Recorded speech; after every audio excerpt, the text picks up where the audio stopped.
Friends, welcome to अपना physics. तो आज हम लेकर आ गए हैं क्लास 12th यूपी बोर्ड, जिसमें हम टॉप 50 क्वेश्चंस को लेकर आए हैं। इन टॉप 50 क्वेश्चंस को यदि आप तैयार कर लेते हैं तो यूपी बोर्ड क्लास 12th में अच्छा स्कोर कर पाएंगे। इन टॉप 50 क्वेश्चंस में भी हम कुछ क्वेश्चन पर स्टार लगाएंगे, जिनको आपको जरूर ही याद कर लेना होगा। तो बिना किसी देरी के चलिए हम शुरू करते हैं। पहला क्वेश्चन हमारा है आवेश का क्वांटीकरण। ये आपको प्रॉपर्टीज ऑफ चार्ज या आवेश के गुण में सिखाया जाता है कि आवेश का क्वांटीकरण क्या होता है। एक फार्मूला सिखाया जाता है, क्यू इज इक्वल टू क्या होता है, प्लस माइनस एन। ये आवेश का क्वांटीकरण आप सीख लीजिएगा। इस पर Q is equal to plus minus N पर एक नंबर या दो नंबर का क्वेश्चन बनकर आते हैं। अब हम बात करते हैं क्वेश्चन नंबर 2 का, जिसे बोलते हैं कूलम्ब्स लॉ। कूलम्ब्स लॉ बहुत ही इंपॉर्टेंट क्वेश्चन है, इस पर आप स्टार लगा सकते हो। ठीक, कूलम्ब्स लॉ इंपॉर्टेंट क्वेश्चन है, इस पर आप स्टार लगा सकते हो। ये कूलम्ब्स लॉ जो होता है, फिर सिखाया जाता है जो फोर्स लगता है दो चार्ज के बीच में, जो फोर्स लगता है एफ जो है एफ इज इक्वल टू के Q1 Q2 upon are square होता है, जहाँ के का जो वैल्यू होता है 9 इंटू 10⁹ होता है।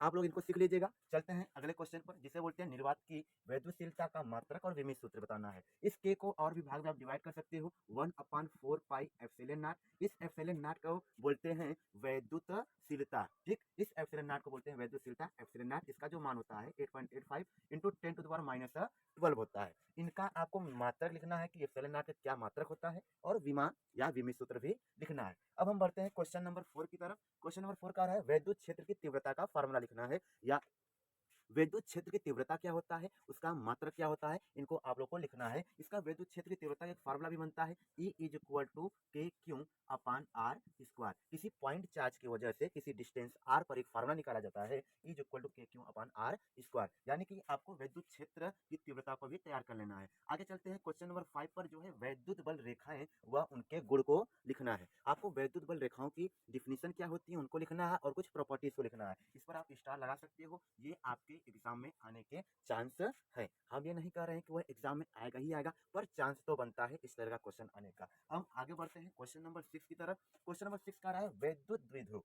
वैद्युत ध्रुव कहने का मतलब यह है कि जब एक प्लस चार्ज दूसरा माइनस चार्ज कुछ क्लोज डिस्टेंस पर रख दिया जाता है, तो एक एक सिस्टम बन जाता है, जिसे हम लोग कहते थे वैद्युत द्विध्रुव। वैद्युत द्विध्रुव का एक वैद्युत द्विध्रुव होता है, और वैद्युत द्विध्रुव आघूर्ण भी होता है, जिसे हम P से रिप्रेजेंट करते हैं। वैद्युत द्विध्रुव आघूर्ण P इज इक्वल टू होता है 2L इंटू क्यू। L क्या होता है, बीच का डिस्टेंस होता है। इनको आप अच्छे तरीके से तैयार कर लीजिएगा, यहाँ से भी क्वेश्चन बनने के चांस होते हैं, इनका डिफिनीशन भी पूछ सकता है। आगे बढ़ते हैं क्वेश्चन नंबर 7 की तरफ। क्वेश्चन नंबर 7 का है वैद्युत द्विध्रुव के कारण अक्षीय व निरक्षीय स्थिति में वैद्युत क्षेत्र की तीव्रता। यह इंपॉर्टेंट क्वेश्चन है, इसका डेरिवेशन आप जरूर ही सीख लीजिएगा।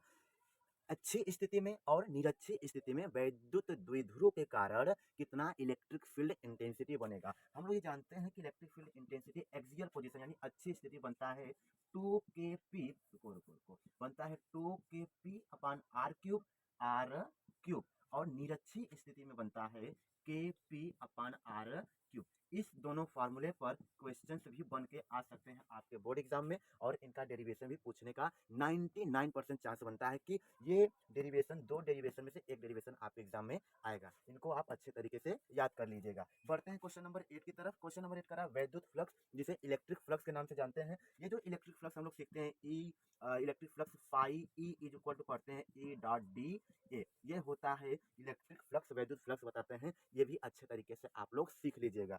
आगे बढ़ते हैं गॉस थ्योरम, जो कि बहुत ही ज्यादा इंपॉर्टेंट है, इस पर आप स्टार लगा लीजिएगा। गॉस थ्योरम होता है क्या, कि जो फ्लक्स होता है फाई ई वह क्यू अपान एप्सिलॉन नॉट होता है। मान लेते हैं कोई एक स्फीयर, इसके अंदर कोई चार्ज क्यू है, तो इससे कितने मैग्नेटिक फील्ड लाइंस नहीं, इलेक्ट्रिक फील्ड लाइंस, इससे कितनी इलेक्ट्रिक फील्ड लाइंस बाहर निकल रही हैं, तो ये phi E is equal to Q upon epsilon naught द्वारा ज्ञात कर लिया जाता है, जिसे हम गॉस का थ्योरम कहते हैं। ये बहुत ही इंपॉर्टेंट है, इसे आप लोग जरूर ही याद कर लीजिएगा। ठीक, आपके एग्जाम में आने के बहुत ही ज्यादा चांस रहते हैं। अब आगे बढ़ते हैं विभव व विभवांतर पर।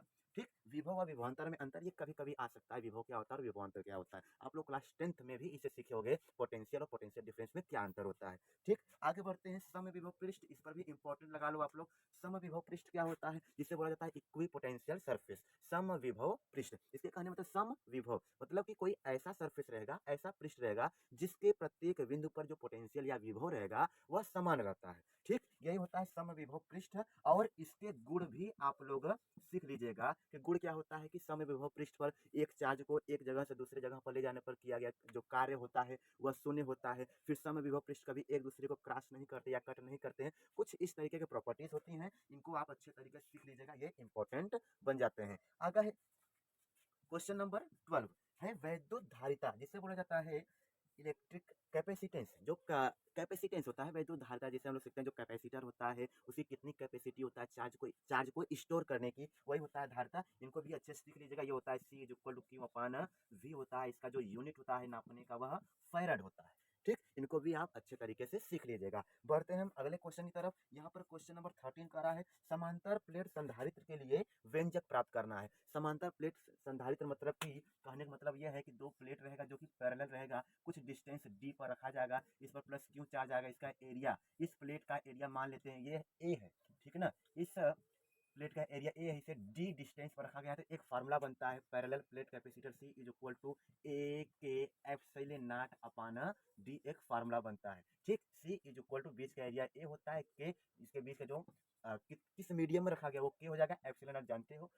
इसके बाद डी बीच का डिस्टेंस होता है। इनका प्रूफिंग आपको सीख लेना अच्छे तरीके से, ये एग्जाम में आपके आ सकते हैं। बढ़ते हैं अगले क्वेश्चन की तरफ। क्वेश्चन नंबर 14 है धारा घनत्व को परिभाषित कीजिए। धारा घनत्व को परिभाषित करने का मतलब ये है धारा घनत्व, करंट डेंसिटी जिसे बोलते हैं, इसे जे से रिप्रेजेंट करते हैं।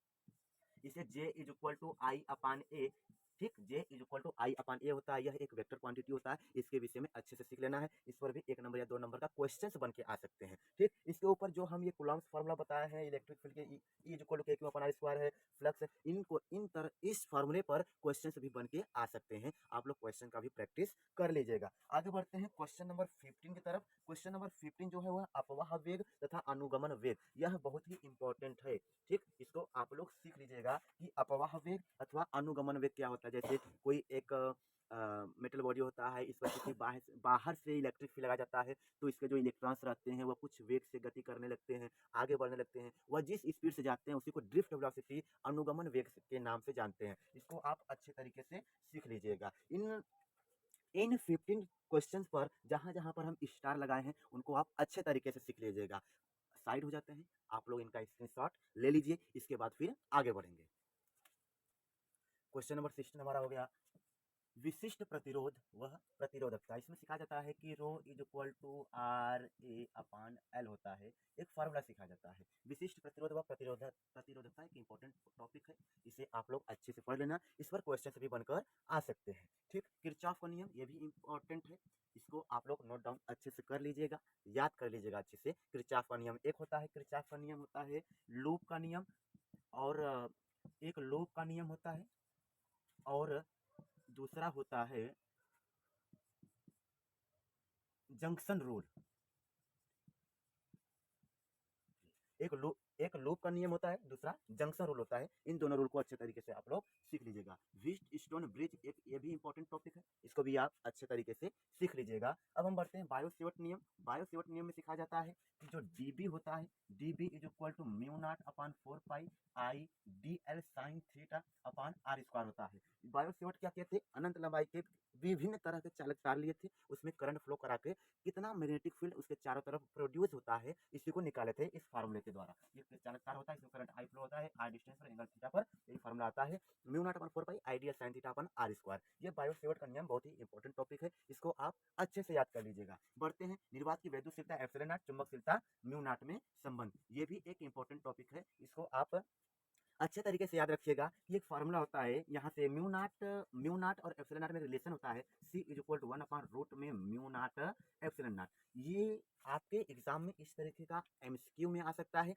या फिर C 1 अपॉन रूट में म्यू नॉट एप्सिलॉन नॉट का आपसे डायमेंशन पूछ देगा, या इनका क्या मात्रक होगा ये पूछ सकता है। इसलिए इनको अच्छे तरीके से आप इनका डायमेंशन क्या होगा, इनका मात्रक क्या होगा, अच्छे तरीके से सीख लीजिएगा। अगला क्वेश्चन हमारा होता है एम्पियर का परिपथीय नियम। याद रखना, ये सब पूरा इंपॉर्टेंट बन जाते हैं क्वेश्चन। एम्पियर का परिपथीय नियम, एम्पियर का परिपथीय नियम भी बहुत ही इंपॉर्टेंट टॉपिक है, इसे आप अच्छे तरीके से याद रखिएगा। आते हैं लॉरेंज बल। लॉरेंज बल क्या होता है, जहाँ इलेक्ट्रिक फील्ड और मैग्नेटिक फील्ड दोनों होता है, उनको ऐड करते हैं, यानी इलेक्ट्रिक फोर्स और मैग्नेटिक फोर्स दोनों को ऐड करते हैं तो लॉरेंज फोर्स निकल के आता है। इनको आप अच्छे तरीके से सीख लीजिएगा, लॉरेंज फोर्स पर क्वेश्चंस भी बनकर आ सकते हैं। यदि आपको फॉर्मूला याद रहेगा, क्वेश्चन ये बड़े सिंपल तरीके से सॉल्व हो जाएंगे। आगे बढ़ते हैं, साइक्लोट्रॉन के सिद्धांत व कार्यविधि आपको बताना है। ये भी इंपॉर्टेंट टॉपिक है कि साइक्लोट्रॉन क्या होता है। और हम ये जानते हैं जो साइक्लोट्रॉन होता है, कोई पॉजिटिव चार्ज होता है, उसको हमें तीव्र वेग से फेंकने के लिए हम लोग यूज करते हैं उसे साइक्लोट्रॉन का। तो कैसे सिद्धांत क्या है, क्या कार्यविधि है, उसको अच्छे तरीके से आप लोग सीख लीजिएगा। आपके एग्जाम में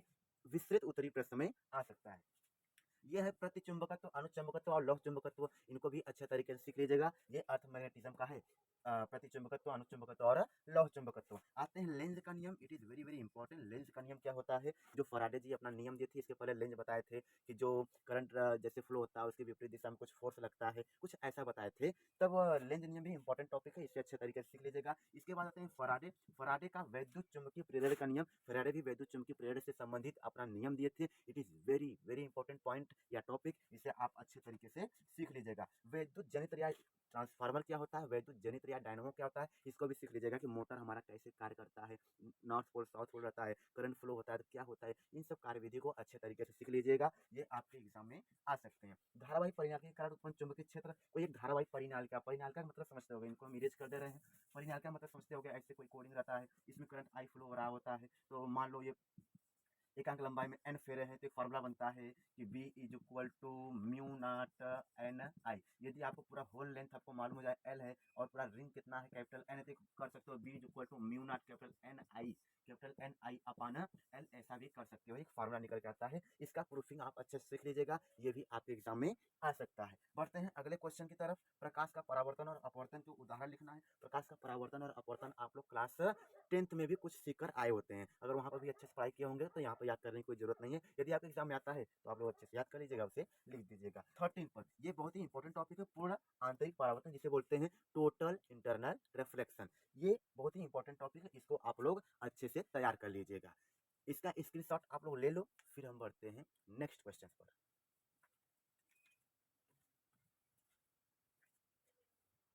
क्वेश्चन नंबर 31 हमारा है कि क्रांतिक कोण, बहुत ही इंपॉर्टेंट क्वेश्चन ये है कि क्रिटिकल एंगल क्रांतिक कोण क्या होता है, इसे सी से रिप्रेजेंट करते हैं। इस पर 2 नंबर 1 नंबर का क्वेश्चन भी बनकर आ सकता है। इसके बाद आते हैं लेंस की क्षमता, जिसे हम P से डिनोट करते हैं। P is equal to 1/f होता है।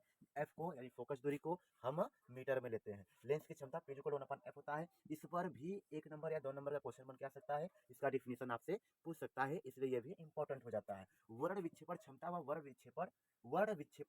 विक्षेपण क्षमता क्या होता है, इसको याद करने की उतना जरूरत नहीं है। अगर आप इतना है टाइम आपके पास तो आप याद कर सकते हैं। इसके बाद आते हैं 34 क्वेश्चन पर आते हैं। 34 निकट दूर दृष्टि दोष तथा जरा दूर दृष्टिता। निकट मतलब निकट दृष्टि दोष, दूर दृष्टि दोष तथा जरा दूर दृष्टिता। ये तीनों जो दोष है मनुष्य के आंख में जो होते हैं, उनको आपको अच्छे से पढ़ लेना है। इन तीनों में से 2 एक आ सकता है, 2 नंबर 1 नंबर का, ठीक ना। इनको आपको अच्छे से तैयार कर लेना है। तरंगाग्र क्या होता है, आपको वेव ऑप्टिक्स में सिखाया जाता है तरंगाग्र क्या होता है, जिसे वेव फ्रंट के नाम से जाना जाता है। एक स्फेरिकल वेव फ्रंट होता है, इसके बाद एक पैरेलल होता है, समांतर होता है, कुछ कुछ इसी तरीके से होता है। आपको तरंगाग्र पढ़ लेना है। इसके बाद क्वेश्चन नंबर 36 आता है हाइगेंस का तरंगिका सिद्धांत। यह एक इंपॉर्टेंट टॉपिक हो जाता है, हाइगेंस का तरंगिका सिद्धांत, इसलिए इसको आपको अच्छे से तैयार कर लेना है। नेक्स्ट क्वेश्चन हमारा है प्रकाश विद्युत उत्सर्जन। ये तो बहुत ही इंपॉर्टेंट टॉपिक है, इस पर डबल स्टार लगा देते हैं। प्रकाश विद्युत उत्सर्जन को समझाइए। प्रकाश विद्युत उत्सर्जन कहने का मतलब ये है कि जब एक ग्लास ट्यूब होता था, उस पर अल्ट्रावायलेट रेज जब आके पड़ती थी तो कुछ इलेक्ट्रॉन्स निकलते थे, करंट फ्लो हो रहा था,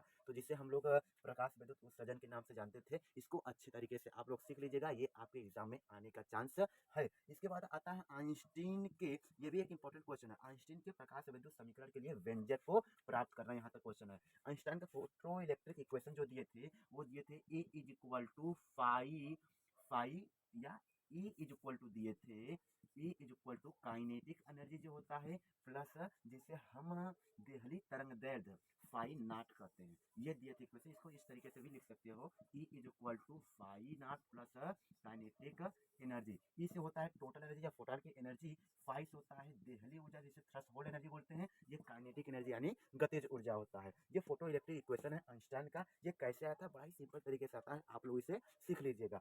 अब आगे बढ़ते हैं हाइड्रोजन के लिए बोर की परिकल्पना है, यानी जो तरह तरह के मॉडल दिए गए थे, सबसे पहले जे थॉमसन दिए थे, इसके बाद रदरफोर्ड दिए थे, इसके बाद ये बोर अपना मॉडल दिए थे। तो ये बोर मॉडल की हाइड्रोजन के लिए क्या क्या परिकल्पनाएं थी, ये आपके बुक में होगा, अच्छे से तैयार कर लीजिएगा। बढ़ते हैं डी ब्रॉगली इक्वेशन के लिए, ये भी एक बहुत ही मस्त क्वेश्चन है, याद कर लीजिएगा। डी ब्रॉगली तरंग दैर्ध्य के लिए व्यंजक, डी ब्रॉगली तरंग दैर्ध्य हम जानते हैं lambda is equal to H upon P होता है, पी से होता है संवेग, एच से होता है प्लैंक कांस्टेंट, एंड लैम्डा इसे बोलते हैं, लैम्डा से होता है तरंग दैर्ध्य, ठीक है, लैम्डा से होता है तरंग दैर्ध्य होता है। इसे P is equal H is equal to M भी लिख सकते हैं। इसको और भी सिंप्लीफाई करके इनको अच्छे तरीके से सीख लीजिएगा कि डी ब्रॉगली वेवलेंथ के लिए व्यंजक क्या होता है, आपके एग्जाम में आ सकता है। इसके बाद आते हैं समस्थानिक, समभारिक, समन्यूट्रॉनिक। समस्थानिक क्या होता है, जिनका परमाणु क्रमांक समान होता है, समभारिक परमाणु भार समान होता है, कुछ इस तरीके से होता है। इनके तरह तरह के एग्जाम्पल्स होते हैं, इनको सीख लीजिएगा और याद कर लीजिएगा। आगे आते हैं 42 क्वेश्चन पर आते हैं नाभिकीय बल, जिसे न्यूक्लियर फोर्स कहते हैं। यह फोर्स अभी तक खोजा गया सबसे प्रबलतम फोर्स है न्यूक्लियर फोर्स, जिसे नाभिकीय बल बोलते हैं।